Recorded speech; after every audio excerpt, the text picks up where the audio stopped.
Halo teman-teman, jumpa lagi di channel Seputar Jantung, masih bersama dengan saya Dr. JJ, dan kita masih ngobrol-ngobrol tentang gagal jantung. Ini adalah video ketiga dari seri video gagal jantung. Teman-teman jangan lupa nonton dulu yang pertama, video gagal jantung pertama bahas tentang pengertian dan penyebab gagal jantung. Di video kedua kita bahas soal gejala-gejala dan pemeriksaan-pemeriksaan yang bisa dilakukan untuk menegakkan diagnosis gagal jantung. Nah, di video terakhir ini, seri ketiga, kita akan bahas tentang penanganan gagal jantung, ya. Yang pertama, penanganannya adalah dengan pola hidup. Nah, untuk pola hidup ini, teman-teman lihat di sini daftarnya, teman-teman akan melihat bahwa ini sangat tergantung dari pasien. Jadi, keberhasilan pengobatan gagal jantung atau kemajuan kondisi seorang pasien gagal jantung tidak melulu tergantung dari obat-obat dokternya, tetapi juga dari pasiennya sendiri. Pola hidup yang baik ya sudah akan sangat membantu kemajuan dari pasien gagal jantung. Kita lihat sini diet ya, diet sudah pasti harus makan yang sehat, kurangi yang berlemak, kurangi yang asin-asin ya, yang terlalu manis, yang terlalu goreng-gorengan. Kemudian juga olahraga. Nah, seberapa pasien gagal jantung bisa olahraga tentu harus didiskusikan dengan dokternya. Karena masing-masing pasien gagal jantung itu ada derajatnya sendiri-sendiri. Ada yang kemampuannya sudah cukup baik, ada yang masih sesak terus-menerus. Dari situ nanti dokternya akan menentukan olahraga apa yang bisa dilakukan oleh pasien. Tapi pada umumnya tidak lagi olahraga yang sifatnya kompetisi. Tidak lagi olahraga yang sifatnya ekstrim. Jadi olahraga yang ringan, jalan kaki 30 menit sehari 5 kali seminggu. Kemudian jelas harus stop rokok, alkohol ya. Kemudian istirahat harus cukup, kelola stres. Kemudian juga harus rajin cek ke dokter dan minum obat teratur ya. Ini penting saya tekankan karena kalau ini tidak dilakukan maka kondisi tidak akan membaik ya. Nah, ini pola hidup yang harus kita lakukan. Nah, penanganan yang kedua adalah dengan obat. Dokter akan memberikan obat. Nah, teman-teman saya sarankan untuk nonton dulu video pertama, karena di video pertama saya jelaskan tentang peranan dari ada 4 jalur di dalam tubuh yang memperberat kerja jantung, yang memperburuk gagal jantung karena produksinya yang berlebihan. Ya, ini adalah R ini adalah renin. A ini adalah angiotensin, A yang satu ini adalah aldosteron, dan S-nya adalah simpatis. Saya sudah bahas di video pertama, jadi saya tidak akan mengulang lagi di sini. Tetapi saya mengingatkan ini adalah untuk menunjukkan bahwa obat-obat yang diberikan oleh dokter untuk menangani gagal jantung adalah ada hubungannya dengan peranan dari keempat hal ini, di mana pada gagal jantung keempat hal ini memperberat gagal jantung. Jadi obat-obat ini untuk menghambat kerja dari renin, angiotensin, aldosteron, dan simpatis. Ya, nah kemarin kita sudah bahas dalam video pertama bahwa akibat dari renin, angiotensin, aldosteron, dan simpatis ini cairan di dalam tubuh ditahan sehingga cairan menjadi berlebihan, ya, menumpuk cairannya. Kemudian pembuluh darahnya menjadi mengkerut. Kemudian jantungnya juga dipaksa untuk bekerja lebih keras. Nah, obat-obatan ini memulihkan jantung dari kondisi-kondisi yang diakibatkan oleh si 4 hal ini. Ya, yang pertama adalah diuretik. Obatnya namanya furosemid. Ya, saya tulis ini furosemid. Ya, ini kerjanya membuang kelebihan cairan tadi yang diakibatkan oleh si ini tadi. Aldosteron terutama dia menahan cairan tubuh ya, dan ini oleh furosemid dibuang cairannya yang berlebihan sehingga nafasnya lebih longgar, bengkaknya berkurang.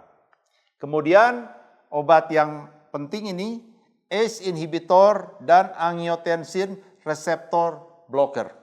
Ini ACE ini singkatannya ada angiotensin juga. Jadi ini ada hubungan dengan ini angiotensin dan renin. Ini 2 obat ini. Jadi kerja angiotensin yang berlebihan di dalam tubuh akan dihambat oleh obat golongan ACE inhibitor atau obat golongan angiotensin receptor blocker ya. Ini nama obatnya, contohnya yang S ini adalah Ramipril. Pokoknya belakangnya pril semua, lisinopril ya, atau captopril ya. Kemudian golongan angiotensin reseptor blocker, nama obatnya contohnya adalah valsartan ya, namanya pakai tantan semua, kandesartan ya, ada sartan belakang semua, atau losartan. Itu golongan dari angiotensin reseptor blocker. Jadi apa kerja dari obat ini? Menghambat si angiotensin ini supaya kerjanya tidak berlebihan. Kemudian ini golongan obat baru adalah golongan valsartan, tadi dikasih tambahan namanya obat sacubitril ya. Masih sama juga ke arah sini tapi ada tambahan kerja yang lain yang membuat kerjanya lebih efisien, lebih efektif ya untuk memulihkan kondisi dari gagal jantung. Kemudian obat spironolakton ini adalah antagonis atau lawan dari si aldosteron. Jadi untuk menghambat kerja aldosteron yang berlebihan dikasih obat namanya spironolakton. Lalu ada obat golongan beta blocker. Nah, beta blocker ini adalah menghambat si kerja simpatis. Contoh obatnya bisoprolol. Ada metoprolol ya. Kalau ini nama obatnya pakai lol semua, carvedilol ya. Jadi teman-teman bisa melihat di sini bahwa obat pasien gagal jantung itu banyak. Nah, seringkali pasiennya, dok, obatnya nggak bisa dikurangin ya. Kok banyak sekali? Memang dibutuhkan banyak karena ada minimal yang kita sudah perhatikan di sini, ada 4 jalur yang diaktifkan kalau pasien mengalami gagal jantung. Dan keempat jalur ini harus kita hambat kerjanya. Dan masing-masing ada obatnya sendiri-sendiri. Ya, sampai sini teman-teman jelas ya. Nah, lalu ini ada obat baru, namanya golongan SGLT2 inhibitor. Atau bahasa Inggrisnya SGLT2 inhibitor. Ya, sodium glucose transporter inhibitor. Ya, nama contohnya adalah empagliflosin, ada juga dapagliflosin. Nah, ini uniknya obat ini tadinya adalah obat penyakit diabetes. Tapi dalam penelitiannya ternyata kok obat ini juga bagus untuk pasien diabetes yang sakit jantung. Pasien sakit jantung, gagal jantung, dan diabetes kalau dikasih obat ini, ternyata pasiennya jadi lebih jarang masuk rumah sakit. Itu penelitian awalnya. Kemudian karena obat ini sangat menarik sekali, akhirnya dicoba juga penelitiannya pada pasien yang tidak diabetes, tapi gagal jantung. Dikasih obat ini, ternyata bagus sekali hasilnya. Sehingga sekarang obat ini menjadi obat lini pertama. Ya, obat yang sangat penting untuk diberikan kepada pasien gagal jantung sejak awal pasien didiagnosis gagal jantung. Jadi teman-teman jangan heran kalau dokternya memberikan obat, kok dok obatnya kok obat gula, saya kan nggak sakit gula, kok dikasih obat gula padahal saya sakit jantung. Ya ini alasannya, karena obat ini terbukti dalam penelitian dalam jumlah besar pasiennya bahwa obat ini kalau diberikan pada pasien gagal jantung, bahkan pasiennya tidak sakit gula pun ternyata hasilnya sangat baik untuk menurunkan angka kematian pasien jantung, untuk menurunkan angka masuk rumah sakit lagi, juga bisa meningkatkan lagi kerja si pompa jantungnya. Ya, jadi ini penting sekali obat ini. Ya, SGLT2 inhibitor. Nah, obat yang ini yang terakhir ini obat lama, digoxin, ini sudah sekarang jarang sekali dipakai, kecuali pada pasien-pasien yang denyut jantungnya tidak beraturan dan terlalu cepat larinya seperti pasien atrial fibrilasi. Ya, satu lagi obat tadi saya lupa tuliskan di bawah adalah golongan ivabradin. Ini juga bisa digunakan untuk pasien gagal jantung. Obat ini membuat denyut jantung lebih lambat. Ya, jadi sudah dijelaskan sebelumnya dalam video sebelumnya bahwa kalau hormon simpatis ini meningkat, maka jantungnya akan dipaksa bekerja lebih cepat. Dan kalau ini tidak bisa diblok oleh tadi yang saya sebutkan beta blocker ini, jantungnya masih denyutnya terlalu cepat, bisa ditambahkan obat golongan ivabradin untuk membuat denyut jantungnya lebih lambat, lebih rileks ya. Sehingga biasanya pasien-pasien sudah kita teliti bahwa kalau gagal jantung dan denyut jantungnya bisa kita buat lebih lambat mendekati 60 begitu, maka lebih tinggi survivalnya, harapan hidupnya. Ya, jadi teman-teman sekali lagi lihat ini obatnya banyak. Jangan heran kalau pasien gagal jantung, dokternya kasih obatnya bermacam-macam.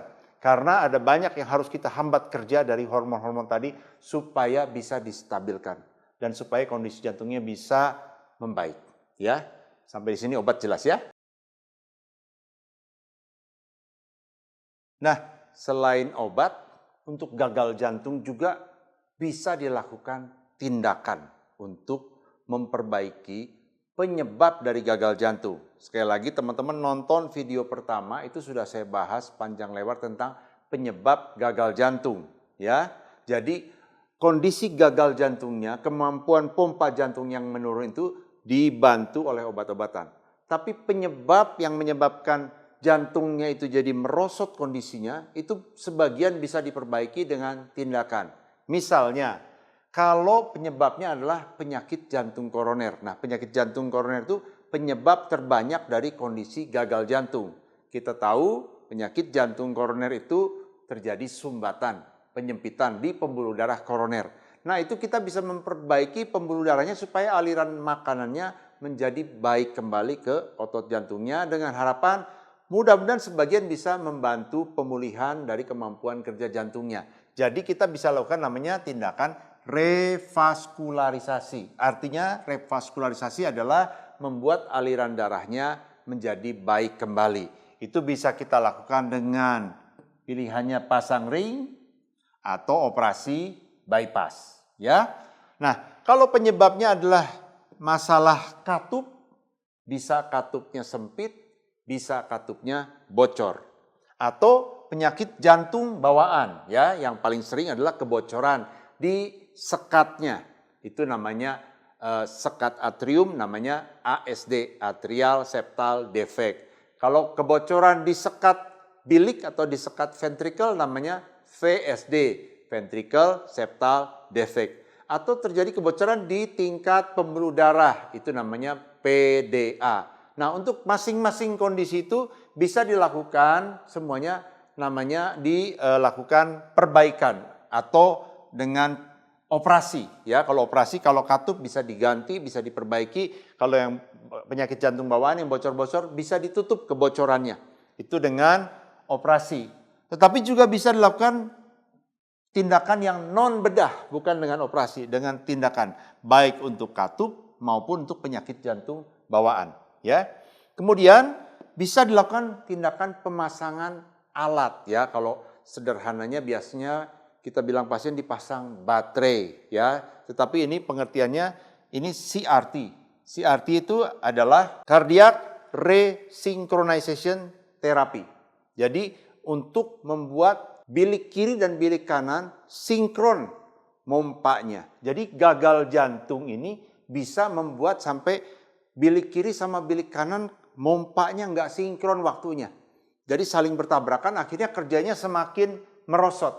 Nah, itu bisa dipasang alat, ya kita sebut baterai lah begitu. Tapi baterai ini membuat sinkron antara bilik kiri dan bilik kanan sehingga mompanya barengan. Sehingga itu kerjanya menjadi lebih optimal. Itu bisa dilakukan pemasangan alat.